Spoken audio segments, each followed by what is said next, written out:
Body shaming செலிபிரிட்டியாக இருந்தாலும் சரி, நம்ம வீட்டில் இருக்கிறவங்களுக்காக இருந்தாலும் சரி, நம்மளை சுற்றி ரெகுலராக கொடுத்துக்கிட்டே தான் இருக்கும்.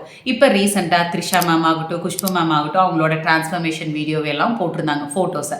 அதுக்கு பார்த்தீங்கன்னா அவ்வளோ ஒரு கமெண்ட்ஸ், என்ன சக்கரை வந்த மாதிரி இருக்காங்க, டிபி வந்த மாதிரி இருக்காங்கன்னு அவ்வளோ கமெண்ட்ஸு, ரைட்டப்ஸ் எல்லாம் ஃபேஸ்புக்கில் நான் பார்த்தேன். இட்ஸ் ஓகே, அவங்களோட ஃபேன்ஸுக்கு ஏதோ அதனால ஏற்றுக்க முடியல போலன்னு விட்டுட்டேன்.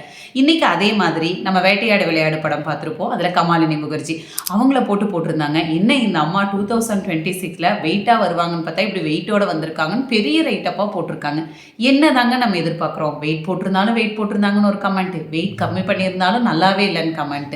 ஃபர்ஸ்ட் ஆஃப் ஆல் இது நம்மக்கிட்ட இருக்க இன்செக்யூரிட்டியை ஏதோ ஒரு வகையில் நம்ம வெளியே சொல்லிக்கிட்டே இருந்துகிட்ருக்கோம்.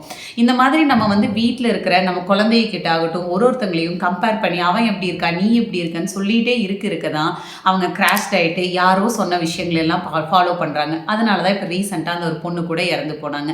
நம்ம இந்த பாடி ஷேமிங்கை ஸ்டாப் பண்ணாத வரைக்கும் இந்த மாதிரி கிராஷ் டயட்டை ஃபாலோ பண்ணிகிட்டு இருக்கவங்கள நம்ம குறை சொல்லவும் முடியாது, ஸ்டாப் பண்ணவும் முடியாது. So stop body shaming.